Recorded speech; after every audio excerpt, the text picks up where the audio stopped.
Bandwidth for this podcast is brought to you by CacheFly at CACHEFLY.com. Play artist, right on Dynamite.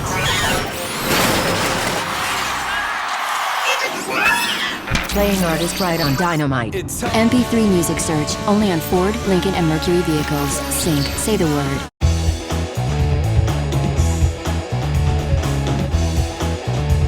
Now, Paul, I'm here to talk to you about the new version of Radioshift. We have a history with this. When I was writing one of the best versions of my iPhone Fully Loaded book, which is all about doing things like capturing radio streams that are on streaming, you chose to not release or announce this product until the day before the drop deadline for my book. And I wrote you the hottest email, the most scorching one, saying, "You bastard, now I have to totally rewrite this chapter because Radioshift is too awesome not to put inside this book." It was pretty much the most insulting complimentary email I've ever gotten, and it was great. It was great, and I'm sorry we put you out that way, but hopefully it worked out. Well, insulting and complimentary is my normal relationship with my readers. You're just being treated no differently. That's fair. So you have 1.5 just came out like a few weeks ago. Now I love Radioshift. So I'll start off by explaining to people who may not stupidly be aware of it. It is essentially a TiVo for internet radio. You tell it knows about every radio station and almost every show that's out there. You simply tell it, I want you to record the BBC Radio 3's radio dramatization of Dirk Gently's Holistic Detective Agency, and every day it knows where it is, it knows what URL to open, it knows what helper apps to open, and magically this recording will appear in iTunes. That's pretty much it? That's certainly the goal, is just putting the radio on your schedule and making it possible so that you don't have to do too much. Just a couple clicks and it'll handle everything for you, yeah. Right. Because you also make a very, very good capture tool, but this isn't it. This is more like pick it out of the program guide and it just records. Right, so Audio Hijack Pro is a tool for recording any audio, and we had a lot of people that were recording streaming radio, but it was sort of a kludgy experience. It was not easy to do, and the goal with Radioshift was to simplify it and make it a lot simpler with this guide that's built in. And that was a hell yeah on both of those points, which is why I was so emotional when I emailed you. So what's new about 1.5? Can you show us? Yeah, absolutely. So Radioshift 1.5 has support for a couple thousand new streams. There were a whole bunch of web-based streams that didn't play in the original version, and we've added support for those streams. Those are actually some of the biggest streams. It's things from Clear Channel, CBS Radio, AOL Radio, so that's support for a couple thousand new, really popular streams.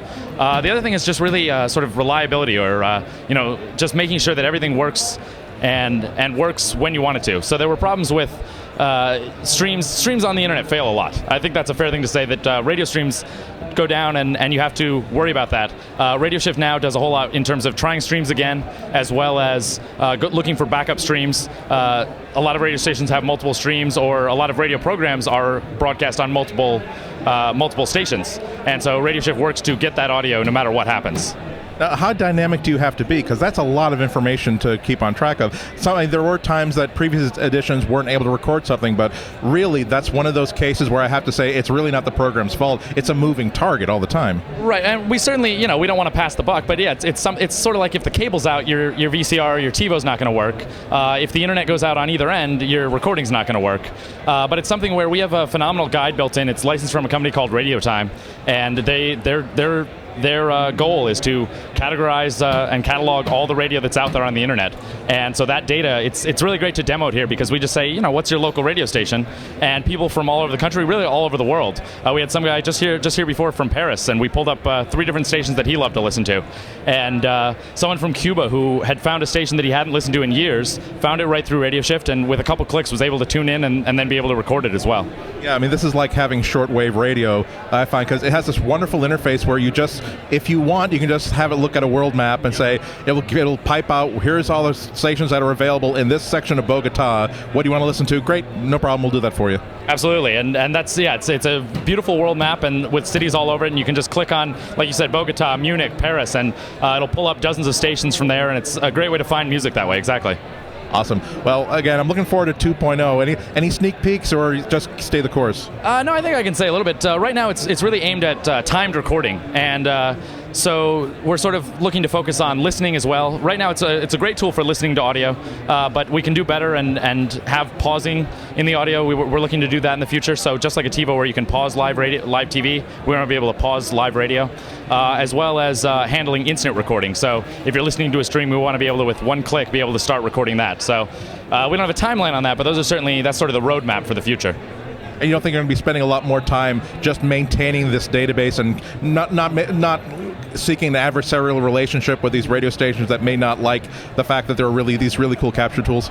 Well, I mean, they definitely want their listeners, and we're not excising the commercials from their streams or anything like that. So hopefully they're on board with it. And if they have an online stream, they should know what people are going to wind up doing with it. It's certainly not something where it's a tool for grabbing songs. It's a tool for listening to radio programs. Some of them are music programs, but talk radio, and it's a tool designed to help you listen to content, not to sort of steal it, really. No, I mean, so long as this app continues to be manufactured, I will continue to have no free space left on my iPhone or my iPod. So thanks a lot for all the work you're doing. Absolutely. Thank you.